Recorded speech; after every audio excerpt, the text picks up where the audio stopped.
What a day. What a day, ladies and gentlemen. Good evening, everyone. Welcome to Carving Up Live right here on YouTube, as well as on Facebook, on Twitch, on X, and on Instagram. I am Bryson Carver, and I could not be happier. I could not be happier to be in studio on this particular Monday, not just because it's 3 days ahead of Christmas. Happy holidays, Merry Christmas to everybody out there watching, listening. We're going to do a little bit of a Christmas-themed earlier show, about noon on Christmas Eve. More on that later. This was...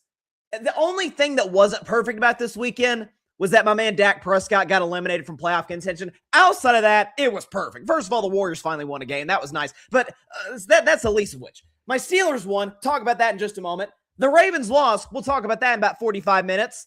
Bryson's Bleak Bet. That game hit. Thank you, Cincinnati Bengals. Upset of the week hit. Thank you, Tennessee Titans. And thank you, Vegas, for making the Titans an underdog to the Mahomes-less Chiefs. And then all three Betman games hit. All three, for the first time this season, if I were a Batman games, hit, ladies and gentlemen. So I'm very excited, very fired up to be in studio. We got so much to talk about. We got some college football playoff stuff in the second hour of the show. Going to talk about, obviously, the Patriots with a big-time culture win over the Ravens, as well as why I think John Harbaugh is probably out of Baltimore after this season is over. Going to talk about the Chicago Bears. Yet another comeback victory for those guys this season. The Cardiac Kids in Chicago, clutch Caleb Williams. A guy I believed in from the jump as a generational talent, and he's showing you, especially in the biggest moments. Somebody else who I believed in. This is why it's such a great show today. Someone else I believed in to show up in the biggest moments and to elevate himself as an elite quarterback in this league, Mr. Trevor Lawrence. And we will talk about him about a half hour from now. So, of course, recap of the rest of Week 16 around the National Football League. A lot of stuff happened. Ashton Genty had a big game. I'm telling you, I could not be more fired up to be on the show today. My guy Sal is in the chat.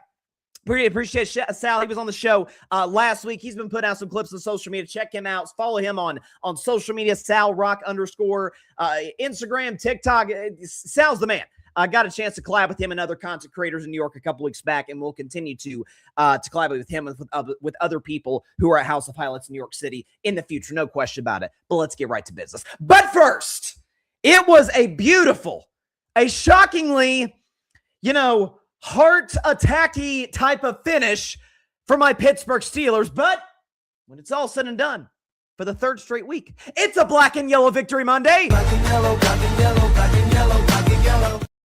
Indeed, my Pittsburgh Steelers, as a 7-point dog, go on the road to Detroit, Michigan, at Ford Field against a very desperate Detroit Lions team. A Detroit Lions team that knew, obviously because Green Bay had lost the night before, hey, the Packers just got to go 1-1, and with that, they're out their quarterback maybe for the remainder of the regular season.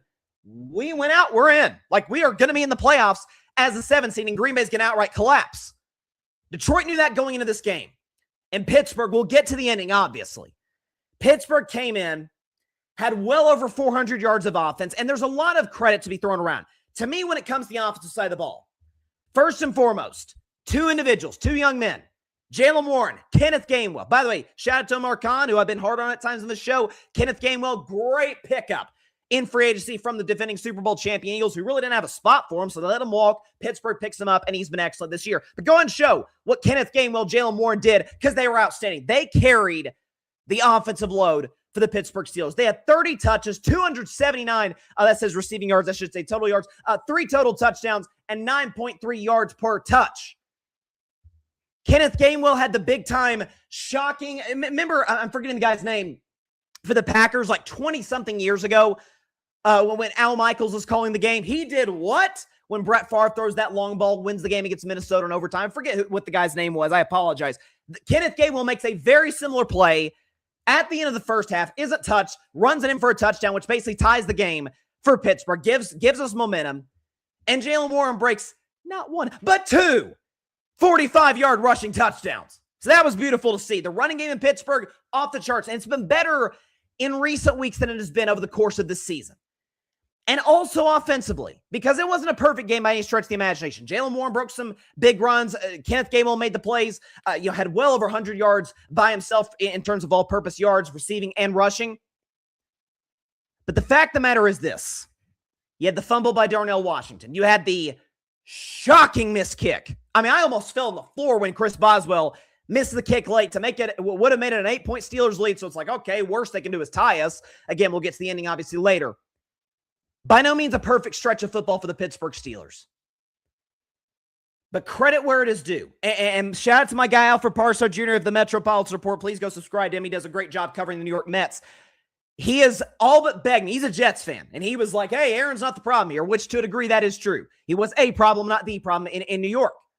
He is all but begging me, Bryson, just apologize to Aaron Rodgers. You didn't think this would work, and by and large, it's worked. I said, I will apologize if he breaks the Mike Tomlin curse of 9 consecutive seasons, losing the postseason. But credit where it's due. Aaron Rodgers yesterday against the Detroit Lions. Let's show his numbers. Pretty darn solid, right? Touchdown, no interceptions, 65% completion, 266 through the air, 92 rating, 55 QBR. That's about what Aaron has been, I would say, a B+ to A- performance from Aaron Rodgers this season. But when the year looked like, and listen, the Steelers haven't won the AFC North yet. It's looking good. It's not over yet. When it was looking like this season, oh boy, this Tomlin's going to have his first losing season. 6-6, get embarrassed at home by Buffalo. The fans, as we played, multiple times with the show, the fans were chanting. I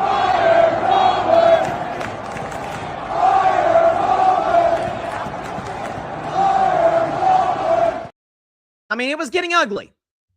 And in the 3 games since, credit where it is due, Aaron Rodgers has been quite good. 5 touchdowns, no picks, 71% completion. Again, a lot of dump-off stuff, but 71%, still 71%. 258 pass yards a game, a 106 rating, QBR 0 to 100 of 58. And you see right there, 3-0. One critical win coming at Baltimore. And then another critical win coming, obviously, the Dolphins. But come on, you're supposed to be the Dolphins at home in the cold weather. And then on the road in Detroit against a highly desperate Lions team, playing for its season, in essence. And you come in, you're efficient, you're controlling the offense. There's the kind of the clip that went viral of him yelling at Jonnu Smith. He's got, "Green 19! Johnny, what the are you doing?" Like, he's cussing out Johnny Smith. He's like, the biggest thing to me that Aaron has provided this team, because I still have massive questions and massive knocks on Aaron as it relates to leadership, as it relates to ability to come back late in fourth quarters. That's not really his MO the way, or really even in his prime, that wasn't his MO. The thing that I will give Aaron a ton of credit on, it's funny, I was actually having a conversation about this. It wasn't during the Steeler game. Something came up. My dad and I were, watching the Packers and Bears game. And something came up about like the smartest quarterbacks in the history of the game at the line of scrimmage. And to me, the unsurpassable go at that is a Tennessee Volunteer legend by the name of Peyton Manning. Like Peyton changed the play, I feel like, every time in the line of scrimmage. Obviously, Tom Brady, his intelligence at the line of scrimmage. I think the modern day Mahomes is very good at it. Dak's very good at it. Aaron Rodgers is one of the best at it. Not just in terms of diagnosing the play, but hey, 12 guys in the field. Hey, this guy's offsides. In Aaron's prime, his hard count was, unmatched. At the line of scrimmage, to me, is where Aaron is getting the most out of what he can get out of this offense. And Aaron deserves a ton of credit for that. And then we get to late in the game. Jalen Warren's broken off a couple big second half runs. I'm like, oh my gosh, we're going to win in Detroit. We're in the driver's seat. The AFC North, go Patriots. And all of a sudden, Detroit comes back. And all of a sudden, touchdown, and then you kick it back to Pittsburgh. It's like, okay, if we can bleed some clock, worst case, let's kick a field goal. We're up 8. Worst case, this thing goes to overtime. And Chris Boswell, who Mike Tomlin, after he hit a bomb field goal to win the game against the Jets all the way back in week 1, called a psychopath. Or something along those lines. I think. Or what did he say? Serial killer or something like that. He misses a 37-yard field goal, doinks it off the right upright. And I'm thinking, oh my gosh, we're going to lose this game. We're just going to blow it. A defense that had been shutting down Detroit's offense. Amon-Ra St. Brown, nothing. Jahmyr Gibbs, David Montgomery, shut down the 3 top performers for the Detroit Lions. And obviously Detroit was already able to that without Sam Laporta. The Goff was accurate. They weren't able to get as much pressure on Goff in the fourth quarter as they were early in the game. Jack Sawyer had an excellent game in his first start for TJ Watt. That was huge to get 2 wins without TJ. Maybe can sit the rest of the regular season and be fresh for the playoffs. We'll see. But they get into scoring territory. Get to the 1-yard line, under a minute left. And I'm thinking, okay, this is going to be, my show tomorrow is going to lead with Tomlin's defense blowing it, with Tomlin's defense giving up over 30 once again. The fact that Tomlin was extremely flippant about using timeouts in the second half. Listen, I get you're leading, but with as explosive an offense this is, with the fact that your defense is without TJ, they can blow the game open at any point. And so I'm thinking, we're okay, we're just going to lose the game. We're at their mercy. touchdown to Amon-Ra St. Brown, but wait, he gets called back because of a pick play by Tess Law. I love Dan Campbell. I think Dan Campbell's done a great job calling the plays in the second half of this year, and the numbers bear that out. That said, I'm not exactly sure why Campbell didn't go to either Montgomery or to Gibbs there. If you're the bite kneecap team, that feels like the way you would go, but whatever. Didn't work. Penalties end up forcing Detroit back all of a sudden. Fourth down, game on the line, and there's controversy. Lions fans are pissed about it. Shout out to a good friend of mine, Hannah Cummings, who was on the show about a month ago. Diehard Lions fan. All the Lions fans who have been friends of the show for a long time, by the way. Pissed off. Well, we got robbed. It was ridiculous. Folks, watch this. I wish we could not get demonetized if we didn't show the clip, or if we showed the clip. Just go on YouTube. Don't leave the show quite yet, but go on YouTube and watch. Amon-Ra St. Brown. Is it by the letter of the law? Yes, he quite literally extends his arms, pushes Jalen Ramsey. Did Jalen Ramsey sell a little bit? Sure, but that's a veteran cornerback making a veteran cornerback move. He literally shoves Jalen Ramsey in order to get separation. By the way, people get mad. Well, he lateraled it to Goff. Bruh's forward progress was stopped. I know the refs initially called it a touchdown, after they had feel like a 5-minute conversation, which I'm glad they did. I'm glad they didn't rush to judgment. But that's obvious OPI. No questions asked. And but just a gutty win, with the addition of the Baltimore loss, which we'll get to later in the show. Just an awesome win. The win of the year for the Pittsburgh Steelers. You go on the road to Detroit. Listen, people saying the Lions are down this year. They've been alternating wins and losses for 2 months now, right? Because they lost last week to the Rams. Therefore, 7-point favorite at home. They're due for a W, especially against the Steelers with no TJ Watt all of a sudden.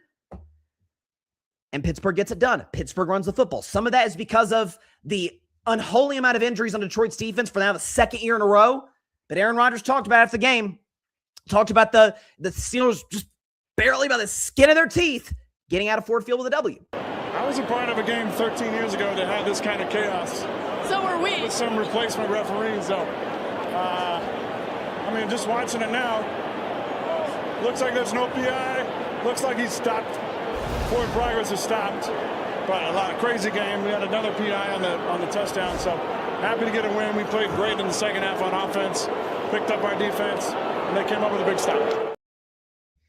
They did. And listen, man, if you guys could have seen, I've got an instant reaction video on IG, TikTok, YouTube Shorts. And that's about, I've got the terrible towel on my face, the hat half on my head. That's about how I was feeling. I probably threw this Steelers hat about 5 times in the final 5 minutes. That's usually how I express my frustration, just kind of tossing the hat. The towel I had to put down, twirl it. It wasn't working. Okay, put the towel down.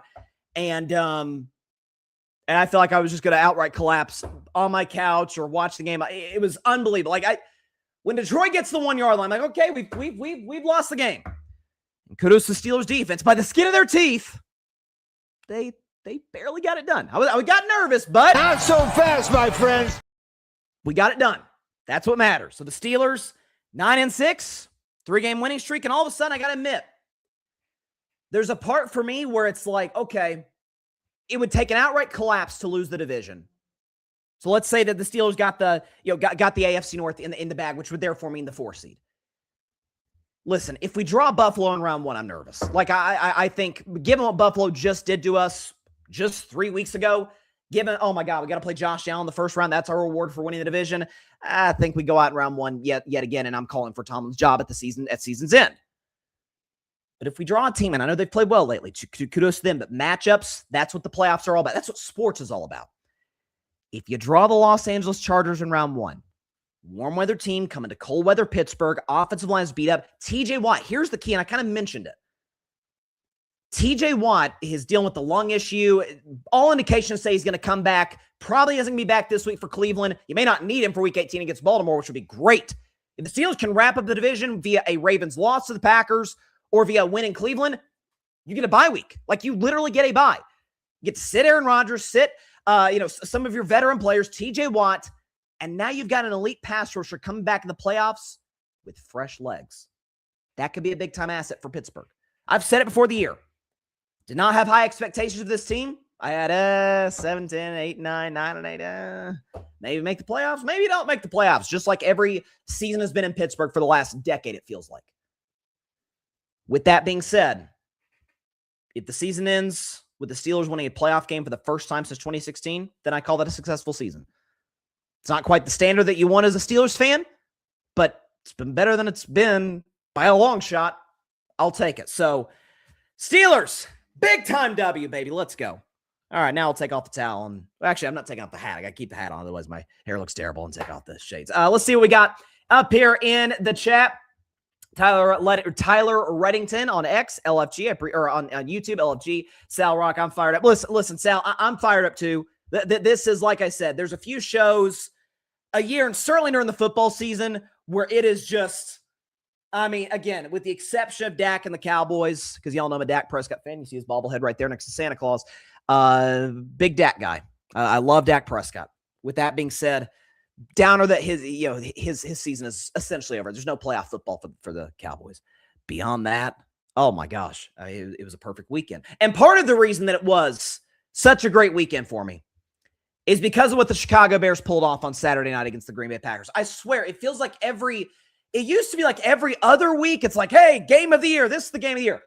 I feel like we said that maybe 3 times. We said that on Thursday when the Seahawks win in overtime against the Rams. We said that on Saturday with the Bears beating the Packers. And we said that yesterday with my Steelers beating the Lions. And even, the Sunday night game was great too. Not game of the year great, but it was great. We'll talk about the Patriots over the Ravens later. But part of the reason this weekend was so great for me is because of the guy I believed in from the jump as a generational talent, as the best quarterback prospect that we have seen since the great Andrew Luck, who, as we know, by situations that were not his fault, was not able to live up to what people thought he would be. Caleb Williams, though, a little bit of a different story.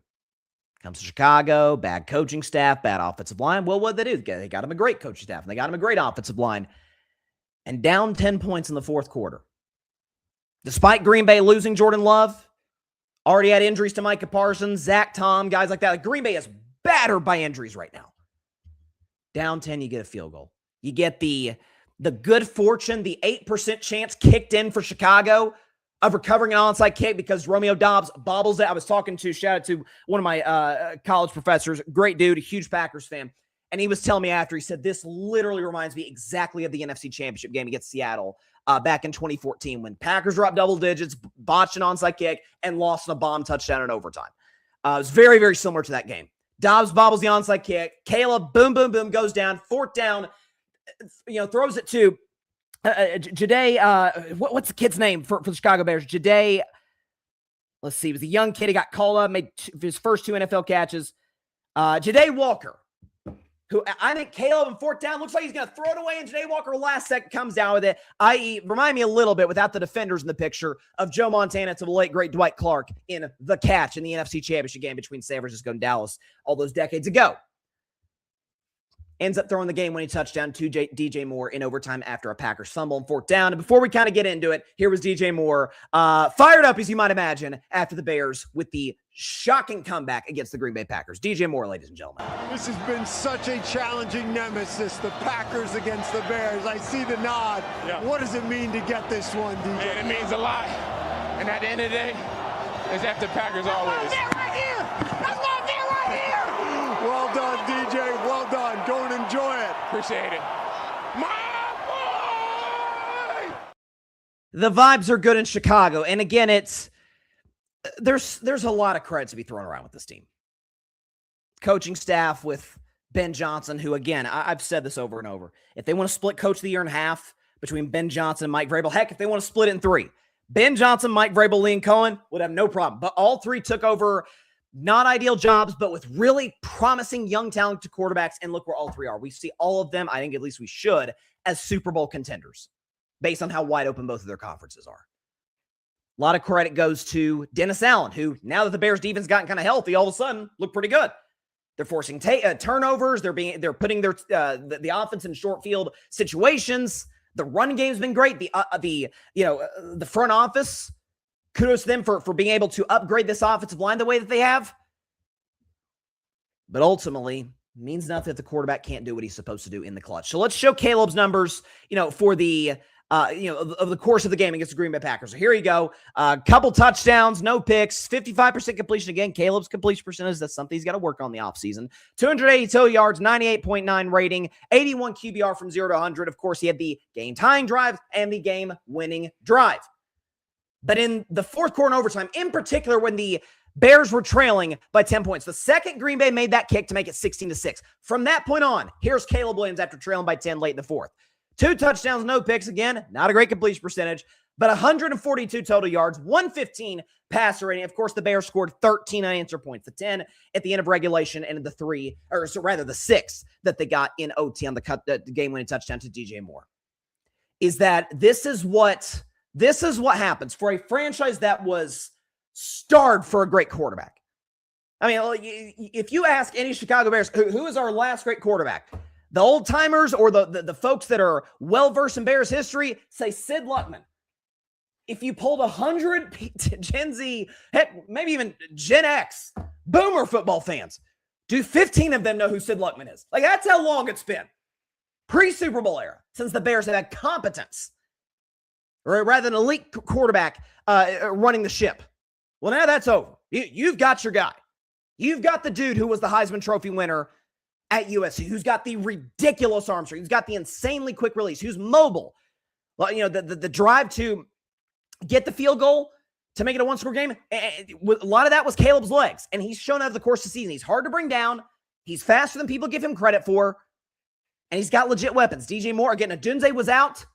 Again, today, Walker had to step in and make some big plays. Obviously made the second biggest catch of the game, maybe the biggest catch, because the overtime touchdown catch doesn't happen if today Walker doesn't make that one in the back, right corner of the end zone.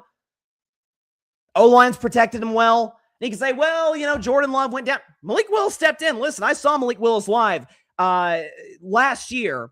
Packers went to Nashville to take on the Titans. It was kind of, like a birthday gift for my sister, who's a big Packers fan. Shout out to her. But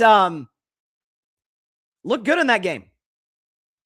Pretty good backup. Remember, he stepped in for Jordan Love last year against Jacksonville, led a game-winning drive. Like, Malik Willis is a solid backup and played pretty well. So it's not like there was just drastic dip in play at quarterback. Willis played solid.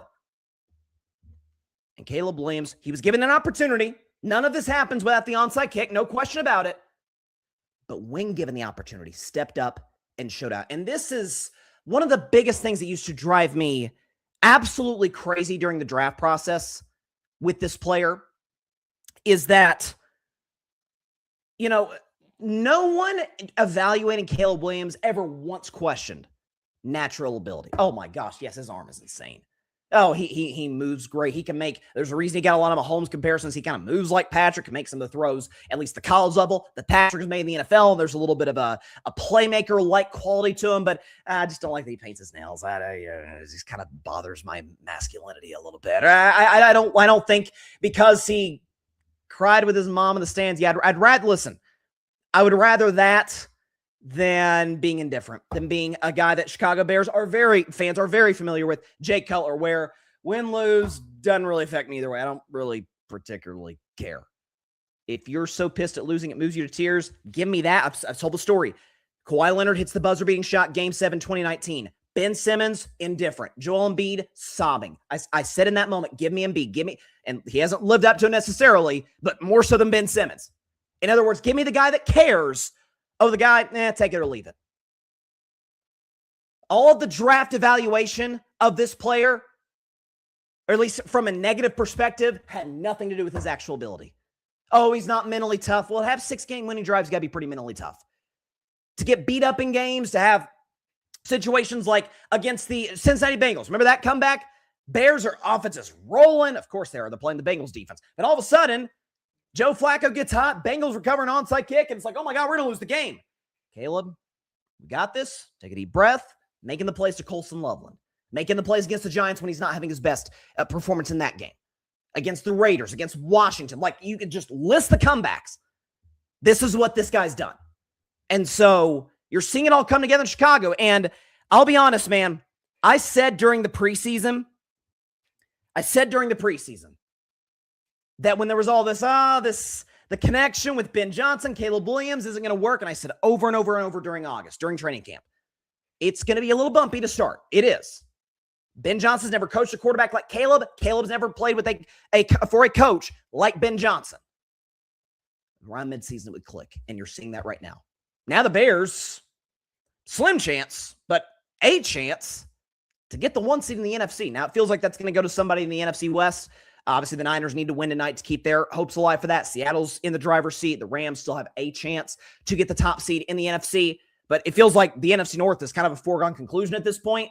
And so, my gosh, if you want to give Coach of the Year to Vrabel, won't have a problem. Liam Cohen, won't have a problem. Ben Johnson, won't have a problem. But when we talk about the development of high upside guys, Ben Johnson's gotten the most out of Caleb because of the run game, because of the offensive line. Let Caleb do the rest. Let Caleb be the playmaker that he is.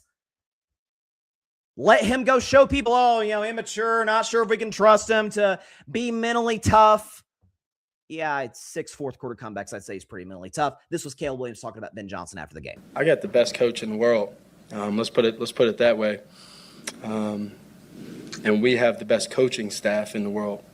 And so you put the talent with the coaches and the people that care. You can strive for anything. You can reach anything. You can go after any goal. And when you go out there in that football field, your belief is at an all-time high between players, between coaches, and you have outcomes like this. That's who the Chicago Bears have been all year. Resilient team, a team that has won ugly games, with their defense. Again, Dennis Allen, not a very good head coach, great DC. Those returns are starting to show for the Bears now that they're getting some of their big-time defensive players back. Tremaine Edmonds, like they're getting help in the secondary. Like this is a scary freaking team, man. It is. I mean, it feels like right now they're the 2 seed right now. We imagine that's about where they'll be come playoff time. Who's the 7 seed? Could be Green Bay by some miracle. Detroit. I guess Detroit in theory. Listen, there's familiarity with Ben Johnson, but that's something else, man. Dan Campbell's done a good job calling plays in Detroit. It doesn't quite look the same. And Campbell's a great coach, no question. But he is the 2020s version, Ben Johnson is, of Sean McVay. Sean McVay got the Rams job in 2017, Ben Johnson 2025 for the Bears, where it's innovative. Now, I think Ben Johnson's a better play caller than Sean McVay is. But innovative, smart, intuitive on the latest trends in the NFL, but also hard-nosed. Before he coaches a game in Chicago, he's out here ripping Caleb Williams to the media.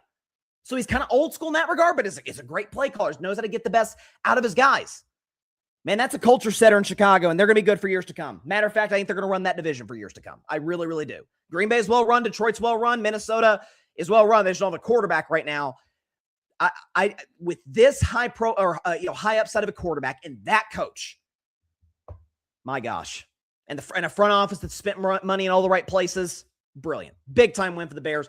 And as for Green Bay, a gut punch, softened a little bit by the fact that you're welcome, Green Bay fans, that the Steelers beat the Lions yesterday, but just an insane game. Great primetime Thursday game, great primetime, Saturday night game, Steelers, Lions, and at the end of the day, you had Patriots and Ravens. It was unbelievable stuff. We're going to take a 1-minute break. Again, could not be more excited to be in studio today. Got all kinds of stuff to talk about. When we come back, though, I already gloated about Caleb, but I've been doing that for a while now. Oh, I'm really about to gloat about the other young quarterback that I believed in from day one, even against all the haters. And boy, he is starting to show up and show out. Talk about Trevor Lawrence and talk about as well the Patriots and Ravens game, college football playoff, week 16 NFL recap, all that stuff on the other side of this 1-minute break, folks. Do not go anywhere.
Welcome back to Carving It Up, everybody. I appreciate y'all for tuning in on just a jam-packed Monday show. What a great sports weekend it was. I mean, honestly, you had college football playoff. The games we thought would be good were the games that we thought were going to be blowouts were that. Again, we'll talk about all those things in about, I'd say, about a half hour from now.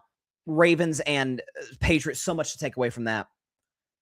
However, while most of America saw Steelers and Lions, and of course, I was one of those many, many people, I watched I really kept my eye on two of the afternoon games. The other one was Falcons and Cardinals. Like, Bijan Robinson had a good game. Kirk was good, but that's about all. So Michael Wilson made a great play.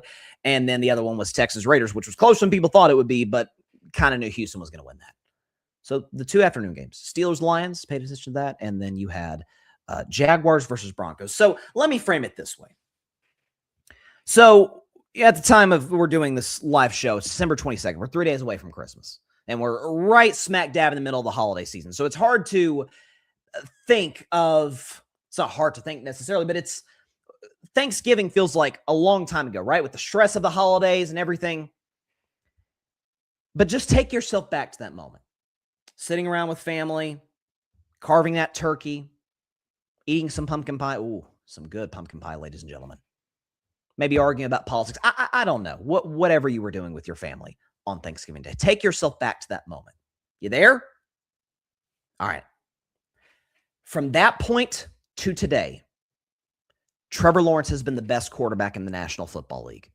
Let's show what he did yesterday against the Denver Broncos because he was nothing short of sensational against the best pass rush in the entire league. Not one, not two, not three, 4 total touchdowns, no picks, 63.9% completion, 279 passing yards, 115 rating, QBR 0 to 100 of 87. But again, I just said, you're like, Bryson, that's a great game. It's a great defense. But he's been the best quarterback in well, let's show his numbers. Let's see what he's done in the last 4 games because those are pretty sensational. 14 total touchdowns, no interceptions, 288.5 total yards per game, a 120 passer rating. This is in his last 4 games.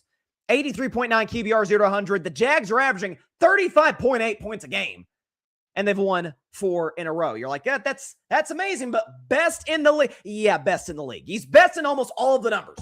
First in touchdowns, that's his first. It really means last in interceptions. He hasn't thrown a pick in the last 4 games. 6th in total yards per game, 1st in rating, 1st in QBR, 1st in team points per game had the Jaguars scored, and they are, of course, 4-0. That is number 1 in the National Football League. Trevor Lawrence is the truth, and I said it on day 1.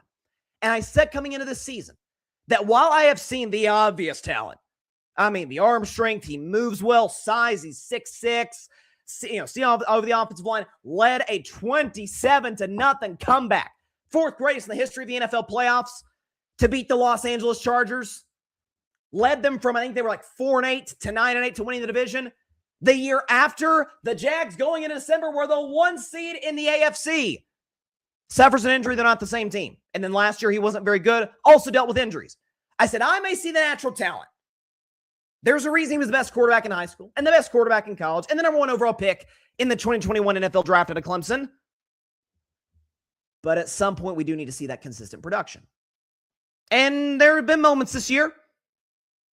And then there have been 3 turnover games, moments where he's not terribly accurate. He's making bad decisions with the football, and he's throwing out. The thing I've got on him this year is for throwing way too many hospital balls, what they're called, where you're leading a receiver into a defender. And I said before the year started, okay, Trevor, you've been paid like you're an elite quarterback. This is year 5. Right? We need to start kind of seeing something. Liam Cohen's your coach. Have you seen the Baker Mayfield Bucks without Liam Cohen? He's a great coach. You've got 2 excellent weapons, Travis Hunter and Brian Thomas Jr. Great running game with Travis Etienne. Excellent defense, Trayvon Walker and Josh Hines-Allen. What you going to do? I picked him to win the division. And there were moments this year, it's not looking so good. And Brian Thomas is in and out of the lineup. And Travis Hunter's gone for the year. You have to trade for Jacoby Myers. You have this kid, Parker Washington, who steps up in a big way. Travis Etienne's been great. Devin's been great. And Trevor Lawrence has done his part. He has shown. He showed it in the second half of 2022 by leading the Jags to a playoff win. Was shown it through most of 2023 when they were the top seed in the conference before an injury derailed his season. And now this year, He's been paid like he's elite, and he's showing that he's playing elite football. Folks, Trevor Lawrence is having one of the greatest 4-game stretches in the history of the quarterback position, and we can show the numbers. Guys to, go and put up the graphic, guys to have 10 or more touchdowns and no turnovers in a 2-game span in NFL history. Pretty good quarterbacks in that list. Mahomes in 2018, Breeze in 2019, Allen in 2024, Lawrence in 2025. Pretty good list. 10 touchdowns, no turnovers in a 2-game span. What Trevor has done such a great job of in this 4-game streak, and as the season has progressed, the upside plays, the great plays, they've kind of been there all season long. I mean, remember that game against Kansas City on Monday Night Football where he falls down, stumbles, runs it in, but right before that, he had thrown a dime, I'm pretty sure it was to Brian Thomas Jr., can't remember, to get them into scoring territory before he ran it in a few plays later.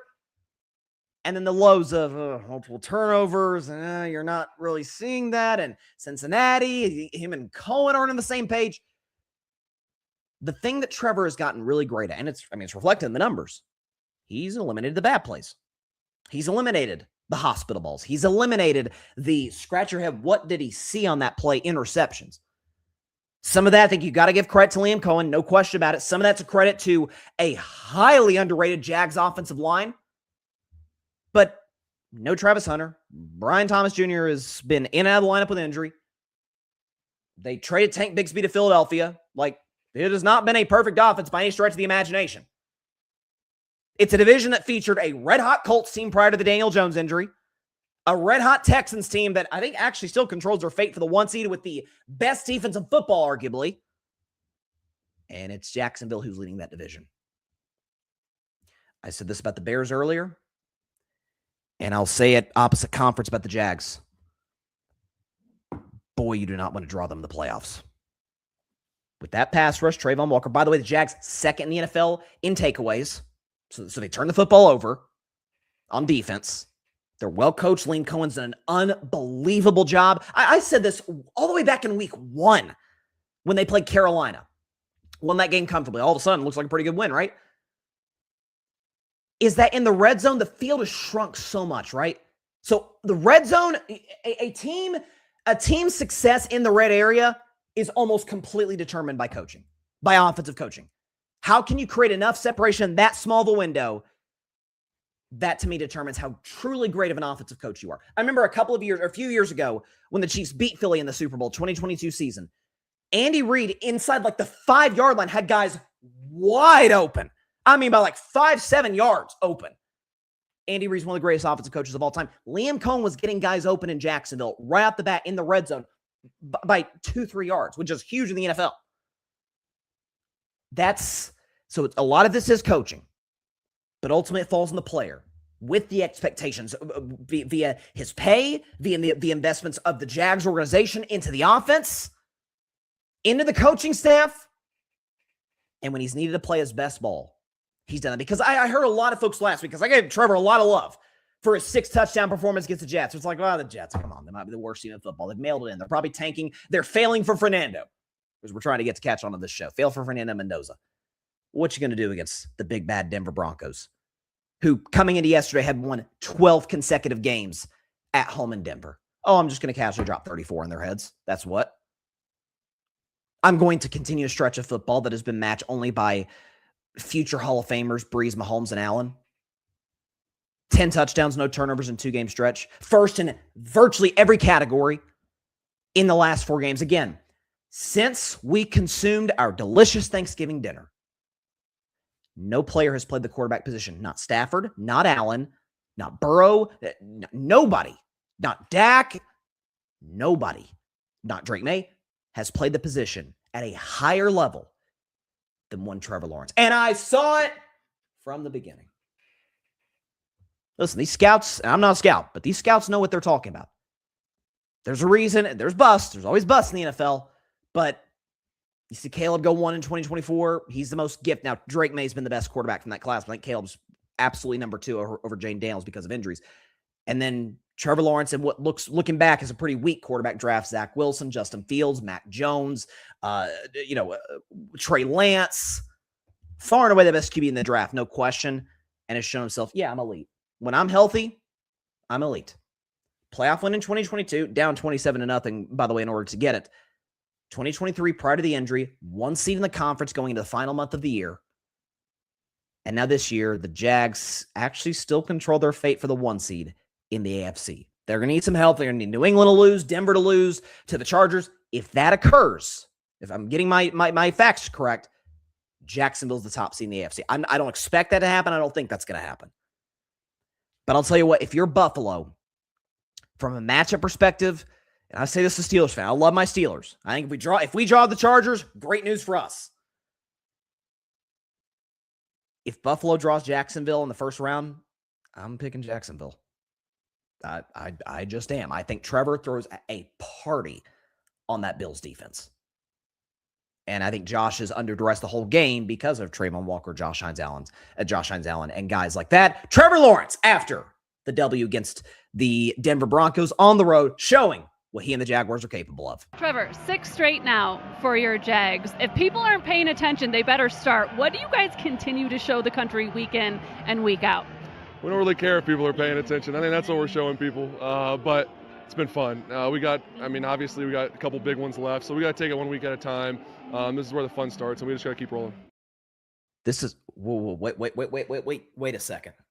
Play that bite one more time. Play it one more time. Trevor, 6 straight now for your Jags. If people aren't paying attention, they better start. What do you guys continue to show the country week in and week out?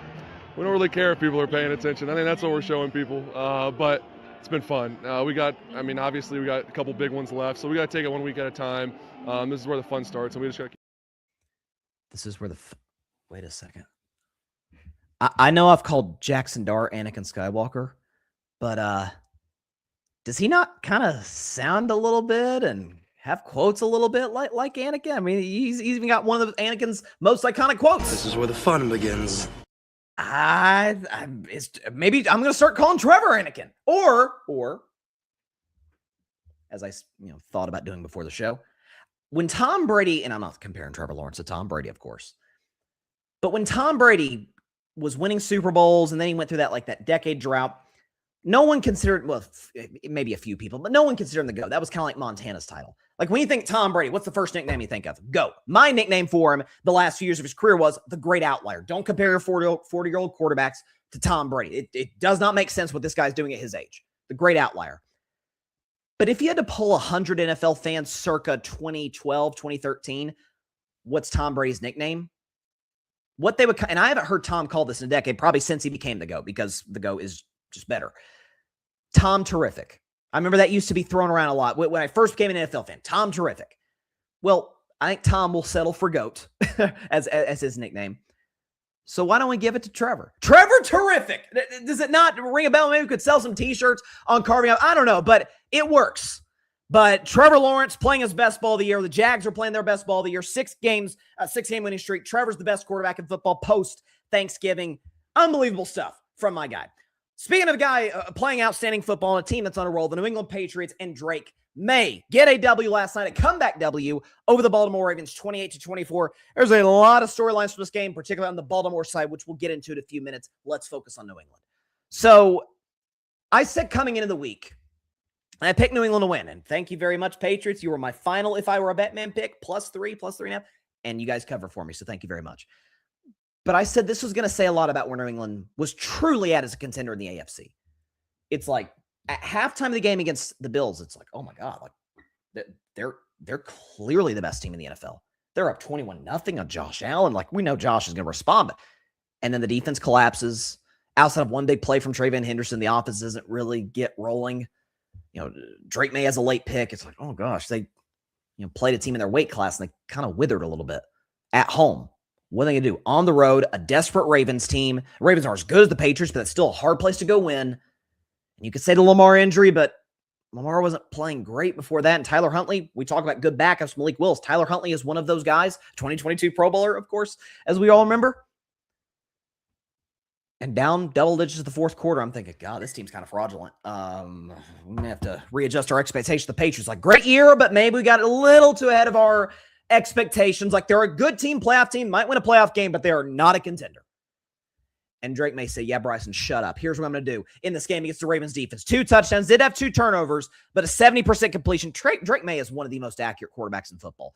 380 passing yards, a 102.5 rating, QBR 0 to 100 of 83.5. And of course, he led the game when he drive down double digits, the fourth New England storms to a comeback.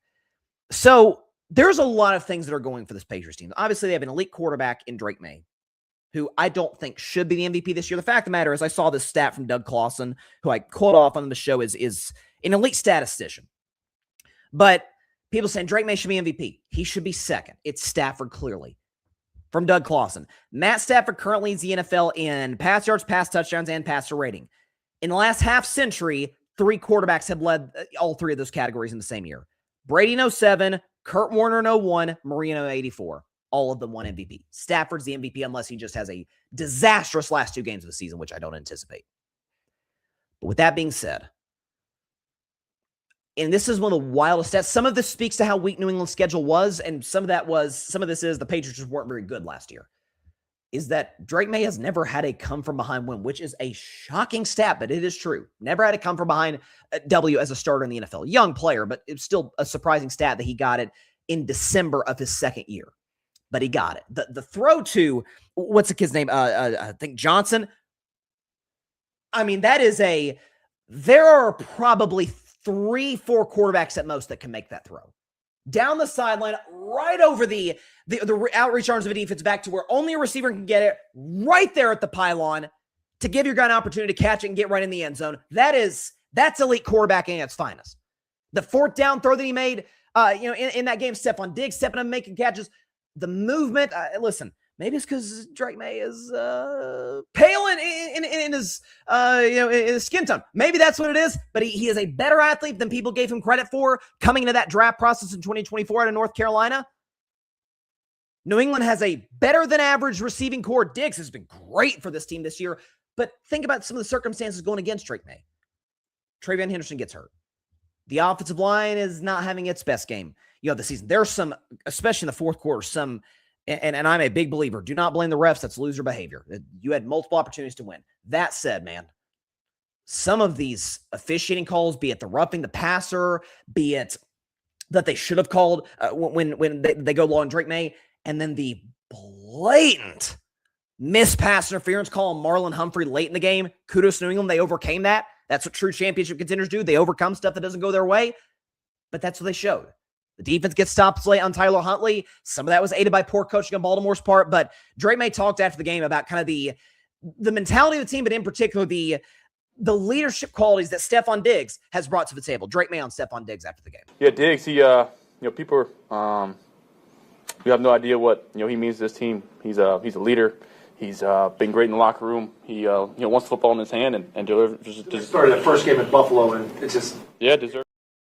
Yeah, and that's something that is also going to New England's favor, is the fact that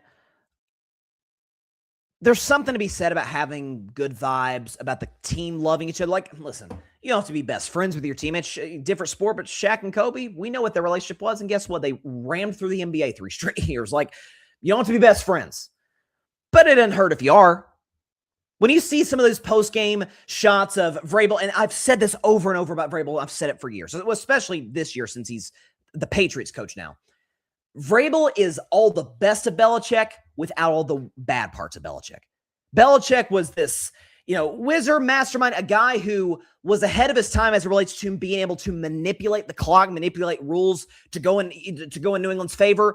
Vrabel's that same way. Listen, his clock management in stretches in that 4th quarter and throughout the season, I found to be brilliant. I'm a big stickler for clock management, and Vrabel has been outstanding at that. But he's without all the bad parts of Belichick, where it's doesn't really believe that much in camaraderie at the team and all these things, and not really close to his players. Brady and Belichick never had dinner in 20 years together. How does that happen ever? Like, I'm not saying your quarterback got to be, best buds in the whole wide world, but a dinner with your starting franchise quarterback, who happens to be the greatest quarterback in the history of the game, like, feels like that'd help the relationship. You see Vrabel, hard-nosed. I'm sure he was, especially after blowing a 21-0 lead to Buffalo, division rival, chance to wrap up the AFC East. I'm sure he was coaching those guys hard this week. But after the game, hey, good job, man. Back slaps, butt slaps, whole thing, fist bumps, high fives, like brings a great energy to the table. And that's what you've got to have. Ben Johnson is an offense coach, but he's kind of the same way. Like there's something to be said about a guy who can coach guys hard. Great players want to be coached hard. Steph Curry wants to be coached hard by Steve Kerr. Brady wanted to be coached hard by Belichick. They want to be coached. But they also want to know, hey, coach has got my back. Players didn't always feel that way in New England with Belichick. Matter of fact, in many cases, they felt the opposite. Players in New England now, they know, oh, Vrabel's got our back. He's the man. He loves us. And that matters for a team like New England that's trying to compete for a Super Bowl championship, and that was absolutely outstanding. On the side of the Ravens. So obviously, as a Steelers fan, I was overjoyed. As the host of Carving It Up, I was overjoyed because New England clinched my first 3-0 week. And it's kind of sad that it came in week 16, but hey, I'll take it while I can take it. That New England clinched my first undefeated, if I were a bet man, weekend. As a Steelers fan, I was overjoyed because, oh my gosh, we could be division champions next weekend. Either the Ravens lose to the Packers, and if they don't, okay, just go on the road and beat the terrible Cleveland Browns. And then we win the division. And we get a week off before the playoffs, which is huge for a veteran team like ours. That has to be the nail in the coffin of John Harbaugh's Baltimore Ravens tenure. And listen, it's a great run. What was he there? 18 years, won a Super Bowl in 2012, with Joe Flacco, and that was Ray Lewis's farewell season, and got to multiple AFC championship games before that, against Pittsburgh, against New England, got to an AFC championship with Lamar as the MVP 2023, loss to the Chiefs, no shame in that, although the game plan was sus. It's time to move on. I said back in week 1, and we talk about, I say all the time in the show, the two biggest overreaction Mondays of the entire NFL season. The Monday after week 1, the Monday after the Super Bowl. Because it's the first and last thing we see, where it's kind of in the middle. Oh, okay, there's some positives to draw off of, there's some negatives to draw off of. Like, we have a clearer picture as the season progresses. But because the NFL comes back in week 1, and we're just so starved for football, we have these big takes. And after the Super Bowl's over, it's the last game of the year. More people watch that than any other game in American sports. People are going to have big, boisterous takes. But I said after week 1, when they blew that game to Buffalo on Sunday Night Football, I said, yeah, I'm out on the Ravens. I'm out. And I thought they were a contender coming this season. I did. Heck, Vegas had them as a Super Bowl favorite. After the game, I said, yep, I'm done. I've seen enough. If that's in you to blow a game like that, I know Josh is great. Josh is a supremely gifted quarterback. You cannot lose in the fashion that Baltimore did. Like up 15, late in the fourth. You cannot lose that game. And the fact of the matter is, this has been we've talked about in the show for years, this has been a trend for years for John Harbaugh and the Baltimore Ravens. Go ahead and show the numbers. It's been bad. Since 2021, the Ravens have lost 12 games when leading by 7 or more in the fourth quarter. They have lost 18 games, folks, when leading by 10 or more points in the second half. Since 2022, they've lost 7 games when leading by 2 scores. That can't happen if you're a Baltimore Ravens fan. And I understand the injury to Lamar Jackson early. Again, Lamar has been healthy since he went down against Kansas City with that hamstring. It's been hamstring, foot. Now it's his back that he had to leave the game for in this case. But Tyler Huntley came in. Tyler Huntley played decent football, but 2 major instances of, that's coaching. What is Mark Andrews doing at the end of the half? What is he? For those who didn't see the play, Ravens are backed up deep in their own territory. There's 15 seconds left, something like that, left in the half. Game's tied. Hey, Lamar Jackson's out. Maybe he'll come back in the second half. We're tied with New England. Feel good. Let's go to the locker room, make some adjustments. Let's go win this game. Mark Andrews makes a catch, throws a lateral with time left on the clock. It would be bad if there was double zeros. That'd be bad. There's time left on the clock. Like, what are you doing? That's coaching. That's lack of discipline. And then just Derrick Henry has a massive game. Is running all over New England.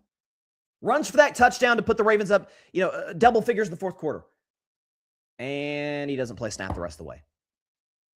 And John Harbaugh's explanation afterwards was, well, we like to have a rotation with him and with Mitchell. Dang that rotation. You have to have this game or you are almost certainly going to miss the playoffs. With no Lamar Jackson, get Derrick Henry out there. He's shredding New England. And he's not on the field for the most two important drives of your season? And I think there's an element, man, when they are, we didn't talk about it much on the show, but when the Ravens were, I think they were like, 1-5 to start the year, and they were getting rid of the table tennis, the ping pong table and the gaming systems, and people kind of joked, oh, they took the toys out of the locker room. Apparently that wasn't even John Harbaugh's idea. I think it was actually Lamar's idea, according to the reports, according to some of the players. That tells me that the locker room isn't in the best shape. You're blowing double-digit leads left and right, more so than any team in the entire NFL. Lamar's missing practices under weird circumstances. He gets sick every year, and he's not healthy. He's in and out of practices, and there's not a lot of transparency from the Ravens. It's just a lot of weird with this team. And let's be honest, man. If you look at if you look at the Ravens are at in standings, folks, I checked. They had the same record as the Minnesota Vikings. They're 7-8. Like they're not very good, obviously, and most of it comes back to their coach. If the offense is rolling, the defense is bad. The defense is rolling, the offense is bad. A lack of complementary football, and this sounds like coach speak and quarterback speak. It sounds cliche, but it's a real thing, man. When your defense isn't showing up to the party and your offense is, and vice versa, there's a disconnect. There's a sense of, hey, you aren't showing up for me. There's kind of a little bit of animosity in the locker room. It's up to the coach to be able to, because what's John Harbaugh's a special teams coach. And the Ravens special teams has been great for years. But outside of that, what is his, pardon the expression, but specialty? He doesn't call plays. He's not over the defense or over the offense. I'm not against hiring special teams coaches, as rare as it is, to be your head coach. But what does John Harbaugh do that makes the Ravens a better football team? And there also is an element of, man, and I've talked about this with Tomlin in Pittsburgh, but it's probably worse in the case of Baltimore. Man, sometimes your voice just runs hollow. That's what happened with Andy Reid in Philadelphia. It's okay. You won a Super Bowl there. You go down in Ravens history. You and Brian Billick is the only two coaches to win a Super Bowl for the Baltimore Ravens. You coached them to multiple AFC championship games. Lamar Jackson had some of the best success of his career, 2 MVPs, under your coach. It wasn't your coach specifically, but you were the head coach of the team. But year after year, if you had to take one team in the NFL, outside of maybe the Cowboys, but I've always said the Cowboys' talent was overrated. They were carried by Dak.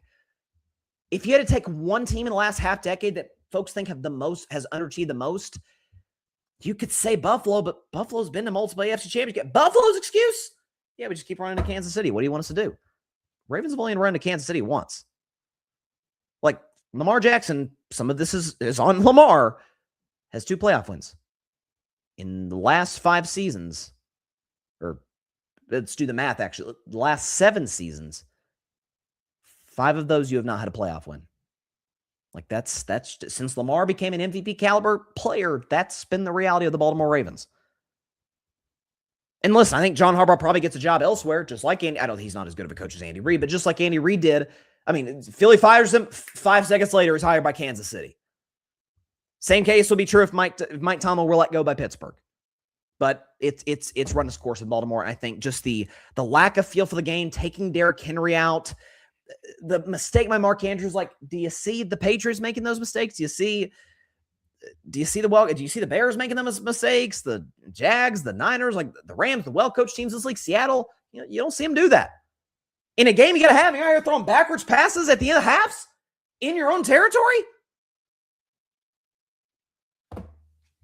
Shannon Sharp says all the time, if you coach it, you condone it.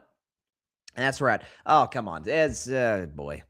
Dale D'Antoni 777 says that the refs gave the Steelers that game. And I would, if he is still in the chat, I would like to know how that is the case, because Detroit gets down the 1-yard line. Clear pick play by Tesla that negates the Amon-Ra St. Brown touchdown. And then on the 4th and goal play, did St. Brown push off? It's like, I remember talking after the Super Bowl between Kansas City and Philly, the first KC-Philadelphia Super Bowl, when there was a lot of controversy. I think it was James Bradbury grabbed Juju Smith-Schuster. That wasn't pass interference. Did he grab him? Did he impede his progress? Then it's pass interference. Like it's by the letter of the law, that's a penalty. And by the way, the refs called a pretty tight game. Like they called the Steelers for some pick plays. Like they were fair on both sides of it. And even still, St. Brown was wrapped up. Like forward progress had been stopped. Not exactly sure why the refs called it a touchdown afterwards. To me, that was the more confusing call than anything. But yeah, that was no question a crazy wild ending in Detroit. All right. Are we going to do Week 16 recap?